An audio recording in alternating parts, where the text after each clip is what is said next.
کے لیے لے کر آئی ہوں کاشف زبیر مرحوم کی مشہور زمانہ جلیل سیریز میں ایک زبردست کہانی جس کا عنوان ہے بڑے میاں، اور یہ اس کا تیسرا اور آخری حصہ۔ مجھے راجا کی کمی شدت سے محسوس ہو رہی تھی، اور جب مجھے راجا کی کمی شدت سے محسوس ہو تو میں اسے کہیں نہ کہیں سے برآمد کر لیتا ہوں، جیسے پچھلے ننھے فتنے سے نمٹنے کے لیے نادر شاہ کی دختر بداختر عارفہ ہرافہ کے پہلو سے برآمد کیا تھا۔ اس بار بھی مجھے 99% یقین تھا کہ راجا اسی عارفہ کے پاس ہوگا۔ میں نے عارفہ کے موبائل پر فون کیا۔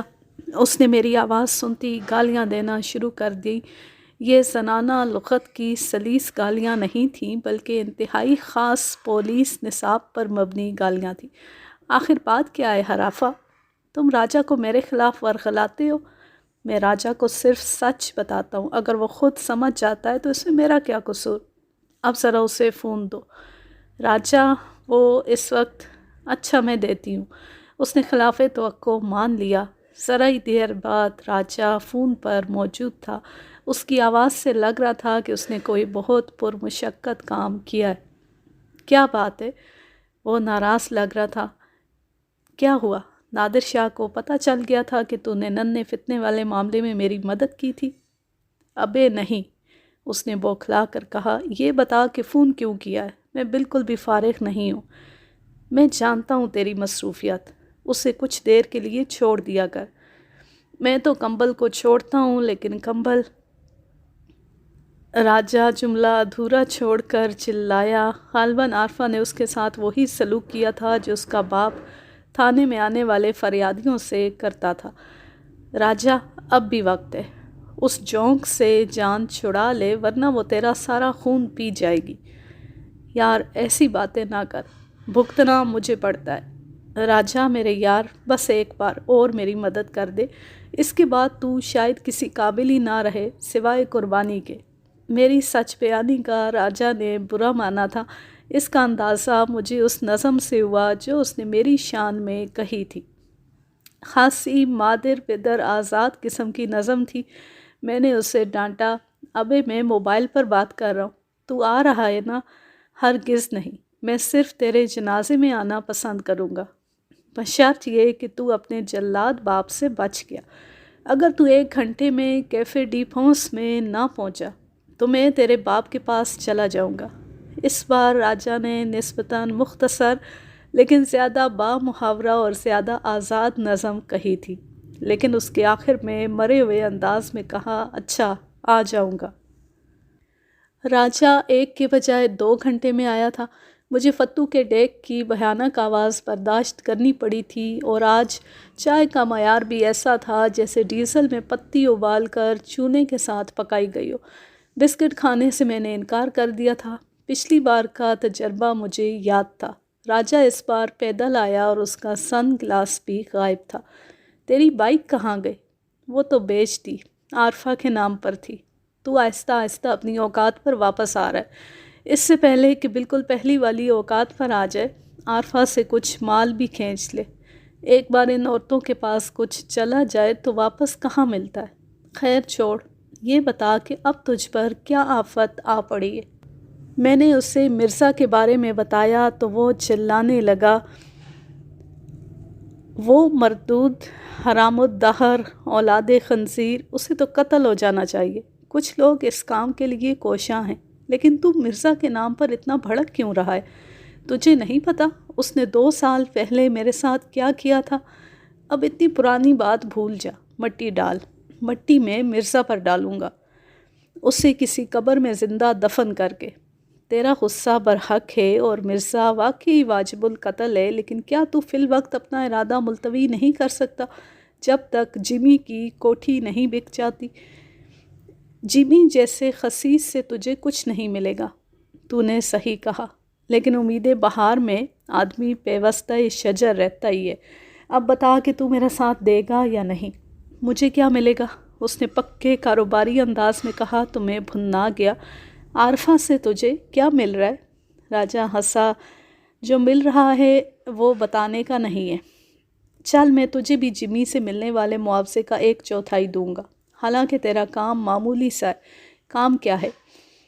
پھر میں نے اسے تفصیل سے بتایا کہ اسے کیا کرنا ہے۔ کام سن کر راجہ اچھل پڑا۔ اس نے چلا کر کہا کہ اسے تو معمولی کام کہہ رہا ہے۔ اگر سرکس برادران نے سچ مچ قاتلانہ ارادے سے حملہ کیا تو میں بلا وجہ فوت ہو جاؤں گا۔ انشاءاللہ، میرا مطلب ہے تجھے کوئی کچھ نہیں کہے گا، کیونکہ وہاں تو اتفاقاً آئے گا، اور پھر میں تیرے سر پر پیپر ویٹ مار کر تجھے انٹا غفیل کر دوں گا۔ اگر پیپر ویٹ سچ مچ لگ گیا اور میں بے ہوش ہونے کے بجائے اللہ کو پیارا ہو گیا، کاش کہ میں ایسا کر سکتا، لیکن قتل میرے پلان میں شامل نہیں ہے، اور تجھے میری مہارت پر بھروسہ کرنا چاہیے۔ تجھ پر بھروسہ کر کے ہی تو میں ہمیشہ مارا جاتا ہوں۔ اس نے دل سوزی سے کہا، یہ بتا کہ تیرے بے ہوش کرنے سے وہ مطمئن نہ ہوئے اور مجھے فوت کرنے پر تل گئے تو تجھے فوت کر کے انہیں کیا ملے گا؟ ویسے بھی وہ عام لوگ ہیں، پیشہ ور قاتل نہیں جو ایک جرم کو چھپانے کے لیے عینی شاہد کو بھی قتل کر دیں۔ آخری سوال، کیا تجھے جمی سے رقم مل جانے کی امید ہے؟ میرے چاند، سودا ہو گئی اسی صورت میں جب کمیشن کی رقم ہاتھ پر رکھ دے گا۔ میں نے اپنی ساری خوش خلقی پروکار لاتے ہوئے جواب دیا۔ اب کوئی سوال؟ میں تیرے ساتھ ہوں، راجہ نے مسکراتے ہوئے کہا۔ اپنے دفتر کی طرف جاتے ہوئے مرزا کی حالت بکرے کی سی ہو رہی تھی جسے قربان گاہ سے لے جایا جا رہا ہو، یا اس بچے جیسی جسے گرمیوں کی چھٹیوں کے بعد اسکول لے جایا جاتا ہے۔ وہ بار بار پلٹ کر رحم طلب نظروں سے میری طرف دیکھ رہا تھا۔ میں نے اسے آنکھوں سے حوصلہ اور دل میں گالیاں دی۔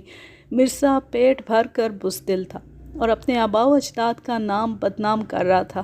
روایت ہے کہ اس کے پردادا کے دادا نے جنگ آزادی میں شجاعت کے محیر القول کارنامے انجام دیے تھے۔ مثال کے طور پر ایک گورے سپاہی کی ٹانگ کاٹتی تھی کیونکہ اس کا سر پہلے ہی کوئی کاٹ گیا تھا، اور جب آرام طلب شہزادے فرار کے لیے راستے تلاش کر رہے تھے تو یہ پردادا کے دادا ہی تھے جنہوں نے سب سے آگے رہتے ہوئے شہزادوں کی رہنمائی کی تھی۔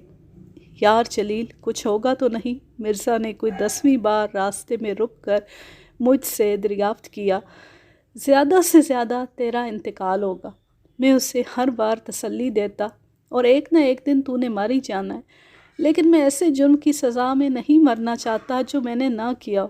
مرزا یار، ہمت پکڑ، ایسے تو سوچ سوچ کر اور ڈر ڈر کر مر جائے گا۔ سرکس برادران کو زحمت کرنا ہی نہیں پڑے گی۔ مرزا ڈر رہا تھا، لیکن اپنے دفتر جانے سے اس نے انکار نہیں کیا تھا۔ میں اس سے ذرا الگ جا رہا تھا۔ میں نے حلیے میں تبدیلی کر رکھی تھی اور مجھے امید تھی کہ سرکس برادران مجھے اس حلیے میں شناخت نہیں کر پائیں گے۔ راجہ کو میں نے اس عمارت کے باہر سامنے کیفے ڈی فونس کے فٹ پاتھ پر دیکھ لیا تھا جس میں مرزا کا دفتر تھا۔ میں اور مرزا آگے پیچھے عمارت میں داخل ہوئے۔ اب تک مجھے کوئی ایسا فرد نظر نہیں آیا تھا جو خاص طور پر مرزا کے دفتر پر نظر رکھتا، مگر عین ممکن تھا کہ نگرانی جاری ہو، ورنہ جلد یا بدیر سرکس برادران کو علم ہو ہی جاتا کہ مرزا بدبخت اپنے دفتر میں آ گیا۔ اپنے دفتر میں آتی مرزا نے اندر سے کنڈی لگا لی۔ میں نے پوچھا، یہ کیا حرکت ہے؟ اس کا فائدہ کم سے کم میرے دل کو تو تسلی رہے گی۔ میں نے دفتر کی کھڑکی سے باہر جھانکا۔ راجہ کھڑکی کی طرف ہی نظریں جمائے بیٹھا تھا۔ میں جیسی کھڑکی بند کرتا یہ اس کے لیے اشارہ ہوتا۔ راجہ نے صرف 2 گھنٹے کا وقت دینے کی حامی بھری تھی، اس لیے ہمیں بھی صرف 2 ہی گھنٹے یہاں ٹھہرنا تھا۔ مرزا اپنی میز پر جا بیٹھا۔ کئی بار وہ اٹھا، اس نے میری طرف رحم طلب نظروں سے دیکھا اور پھر بادلے نخواستہ کرسی پر جا بیٹھا۔ اس کے دفتر کے دروازے کی جو کنڈی تھی وہ بہت ہی ناقص درجے کی تھی، کیونکہ سوار خان یعنی گینڈے نے اسے ایک ہی ٹکر میں توڑ دیا تھا۔ دروازہ دھماکے سے کھلا اور سب سے پہلے گینڈا اندر آیا۔ مرزا اچھل پڑا۔ اس نے گھگھیائی ہوئی آواز نکالی، خان! ایسی کی تیسی۔ گینڈا اس کی طرف لپکا۔ میں احتیاطاً ایک طرف ہو گیا، پھر پیدل خان نے سر جھکا کر کمرے میں قدم رنجہ فرمایا اور عقب میں دروازہ بند کر دیا۔ کمرے میں مرزا آگے آگے تھا اور گینڈا ایک بار پھر اس کے اندرونی اعضاء کو تہ و بالا کرنے کے لیے اسے ٹکر مارنے کی کوشش کر رہا تھا۔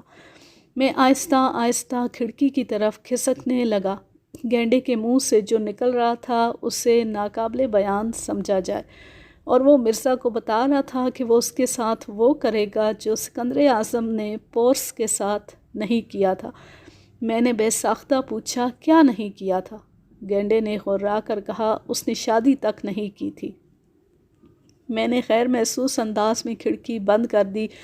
گینڈے اور مرزا نے کوئی اعتراض نہیں کیا، ان کی ساری توجہ مرزا پر مرکوز تھی۔ اب وقت آ گیا تھا کہ مرزا خود بھی حرکت میں آ جاتا، لیکن وہ سوائے گینڈے کے آگے دوڑنے کے کچھ نہیں کر رہا تھا۔ آخر اس کی توجہ دلانے کے لیے میں نے کہا، بھائیو یہ ہو کیا رہا ہے؟ اس نے کیا کیا ہے؟ بڈھے اپنا منہ بند رکھ۔ زرافے نے غرا کر کہا۔ اس وقت میں ذرا عمر رسیدہ حلیے میں تھا۔ ایک بار مرزا زرافے کے پاس سے گزرا تو اس نے اطمینان سے اپنا پاؤں آگے کر دیا اور مرزا منہ کے بل فرش پر جا گرا۔ بدقسمتی سے زرافہ اپنا پاؤں سمیٹنا بھول گیا تھا۔ گینڈے کی نظریں مرزا پر تھیں، اس لیے وہ مرزا کے برابر میں جا گرا۔ اس نے اٹھ کر زرافے کو برادرانہ شفقت سے جو کہا اسے بھی ناقابل بیان سمجھا جائے۔ اس دوران میں مرزا منہ دبائے ایک کونے میں کھڑا ہائے ہائے کر رہا تھا۔ گینڈے نے اس کی طرف توجہ دی تو اس نے جیب سے ایک چاقو نکال لیا اور ہکلاتے ہوئے بولا، میرے پاس مت آنا۔ یہ ننھا سا چاقو دیکھ کر زرافے اور گینڈے نے مشترکہ قہقہ لگایا۔ اوپر سے مرزا نے چاقو ایسے تھام رکھا تھا کہ اس کی نوک خود اس کی طرف تھی۔ الو کے پٹھے، پہلے چاقو پکڑنا تو سیکھو، گینڈے نے کہا اور اس کی طرف بڑھا۔ مرزا نے بھاگنا چاہا۔ گینڈے نے اس کی قمیض پکڑنے کی کوشش کی۔ مرزا ایک بار پھر زمین پر جا گرا۔ اس نے دل خراش چیخ ماری اور جب تڑپ کر سیدھا ہوا تو چاقو اس کے سینے میں اترا تھا، جسے اس نے دونوں ہاتھوں سے تھام رکھا تھا اور قمیض پر خون پھیل رہا تھا۔ مرزا نے آنکھیں گھما کر آسمان کی طرف دیکھا، ایک ہچکی لی اور ساکت ہو گیا۔ یہ کیا ہوا؟ گینڈے نے میری طرف دیکھ کر احمقانہ انداز میں پوچھا۔ مرڈر؟ قتل؟ میں نے لرزتی آواز میں کہا، تم نے اسے مار ڈالا ہے۔ قتل؟ زرافے کے حلق سے کھگیائی ہوئی آواز نکلی، بھائی بھاگ چلو۔ لیکن کہاں تک بھاگو گے؟ بالآخر پولیس تمہیں پکڑے گی اور پھر پھانسی کا پھندا۔ زرافے نے گھبرا کر اپنی گردن کو ہاتھ لگایا، لیکن میں نے کچھ نہیں کیا۔ تم بھی شریک جرم ہو اور عدالت تمہیں بھی سزا دے گی۔ پھانسی کا سن کر گینڈے کی ساری تیزی تراری ہوا ہو گئی۔ اب کیا ہوگا؟ میں نے اسے ہاتھ بھی نہیں لگایا، یہ تو خود ہی اسے لگ گیا۔ اس کی حالت غیر ہو رہی تھی۔ پولیس کہاں مانے گی؟ اس کا ایک ہی حل ہے، تم یہاں سے غائب ہو جاؤ۔ کیسے؟ زرافہ احمقانہ انداز میں بولا، ہمیں جادو نہیں آتا۔ احمق، میرا مطلب ہے فرار ہو جاؤ۔ میرے سوا کسی نے نہیں دیکھا ہے اور میں پولیس کے چکروں میں پڑنے والا آدمی نہیں ہوں۔ اسی لمحے دروازہ کھلا اور راجہ اندر آیا۔ اس نے آتے ہی کہا، بھائی صاحب، مجھے ایک مکان۔ بقیہ الفاظ اس کے حلق میں پھنس گئے تھے۔ مرزا کی لاش دیکھ کر اور اس سے پہلے وہ چیخ مارتا یا پلٹ کر باہر نکل کر سارا محلہ اکٹھا کر لیتا، میں نے اس کے سر پر پیپر ویٹ مارا اور وہ بے ہوش ہو کر زمین پر جا لیٹا۔ اب مسئلہ خراب ہو گیا ہے۔ اس نے ہم تینوں کو دیکھ لیا ہے اور یہ بعد میں پولیس کو ہمارے حلیے بتا دے گا۔ میری تو خیر ہے، داڑھی منڈوا کر بال کالے کر لوں گا، تمہیں تو پولیس فوراً تلاش کر لے گی۔ اپنی طرز کے واحد نمونے ہو تم دونوں۔ پھر کیا کریں؟ زرافہ ہکلایا۔ اس شہر سے بھاگ جاؤ، بلکہ علاقہ غیر چلے جاؤ۔ اب کبھی بھول کر بھی اس طرف نہیں آنا، ورنہ پھانسی کا پھندا۔ بالکل نہیں آئیں گے، گینڈے نے لرز کر کہا۔ بھائی بھاگ چلو، زرافہ بولا۔ اور سنو، مجھے اس شہر میں نظر آئے تو مجبوراً مجھے اپنی گردن بچانے کے لیے تمہیں پولیس کے حوالے کرنا پڑے گا۔ زرافہ اور گینڈا ایسے بھاگے تھے جیسے ان کے پیچھے افریقہ کے سارے آدم خور شیر لگے ہوں۔ ان کے جانے کے بعد میں نے احتیاطاً کھڑکی سے باہر جھانکا۔ دونوں کی جیپ موجود تھی۔ زرافہ نے ڈرائیونگ سیٹ سنبھالتی جیپ چلا دی۔ گینڈا ابھی سوار ہو رہا تھا۔ اس کے بعد اس نے فٹ پاتھ کے ساتھ کھڑے انار کی ریہڑی والے کو ٹکر ماری اور جاتے جاتے ایک سائن بورڈ گرا گیا جس پر لکھا تھا احتیاط سے ڈرائیونگ کریں۔ میں مڑا تو راجہ کرسی پر بیٹھا اپنا سر ٹٹول رہا تھا۔ میں نے اسے آنکھ ماری، بھاگ گئے سالے۔ میں نے اداکاری کیسی کی تھی؟ راجہ نے پوچھا۔ ایسی کہ اگر تو فلموں میں چلا جائے تو تہلکہ مچا دے۔ بکواس مت کر، اور اس بروکر کی اولاد سے کہہ دے اب ڈرامہ بند کر دے اور اٹھ جائے۔ میں نے پلان یہ بنایا تھا کہ جب سرکس برادران مار پیٹ پر اتر آئیں تو مرزا جیب سے چاقو نکال کر انہیں دھمکائے، اور جب ان میں سے کوئی اس سے چاقو چھیننے کی کوشش کرے تو وہ اسے یوں اپنے سینے میں گھونپ لے جیسے ان میں سے کسی نے یہ کام کیا۔ ظاہر ہے چاقو کا پھل ایسا تھا کہ بٹن دباتی اندر چلا جاتا، اور مرزا نے قمیص کے نیچے لال پانی سے بھری تھیلی باندھ رکھی تھی، اور میں راجہ کو بتا رہا تھا کہ مجھے خیال آیا اور میں نے بوکھلا کر اپنی جیبیں دیکھیں۔ لال پانی کی تھیلی میری ہی ایک جیب سے برآمد ہوئی تھی۔ میں اسے مرزا کو دینا بھول گیا تھا۔ تھیلی تو یہ ہے، پھر مرزا؟ ہماری نظریں مرزا پر مرکوز ہو گئیں۔ اصولاً تو اسے اب تک اٹھ جانا چاہیے تھا۔ سرکس برادران کو گئے خاصی دیر ہو گئی تھی، لیکن وہ اس پوز میں ساکت پڑا تھا۔ خاصی دیر بعد میرے حلق سے لرزتی آواز نکلی، راجہ میرا خیال ہے کہ مرزا چاقو کا بٹن دبانا بھی بھول گیا تھا۔ راجہ کی آنکھیں گول ہو گئی تھیں۔ تیرا مطلب ہے یہ اصلی خون ہے؟ لگ تو ایسے ہی رہا ہے۔ جلیل بھاگ چل۔ وہ سرکس برادران تو بھاگ گئے، ہم نہ پکڑے جائیں۔ زندگی میں ایسے مواقع کم آتے ہیں جب میں راجہ سے اتفاق کرتا ہوں، اور اتفاق سے یہ بھی ان چند مواقعوں میں سے ایک تھا۔ میں اور راجہ سر پر پاؤں رکھ کر مرزا کے دفتر سے نکل بھاگے تھے، مگر اسی شام ہمیں معلوم ہو گیا تھا کہ سرکس برادران کے ساتھ ساتھ ہم سے بھی جان چھڑانے کے لیے مرزا نے ہمارے منصوبے میں اپنے طور پر کچھ اضافہ کیا تھا، یعنی ایک تیر سے دو شکار۔ یوں یہ زبردست کہانی اپنے اختتام کو پہنچی۔ اب میں لیتی ہوں آپ سے اجازت۔ جہاں رہیں خوش رہیں، شاد و آباد رہیں، ہنستے مسکراتے رہیں۔ اللہ حافظ، اللہ نگہبان۔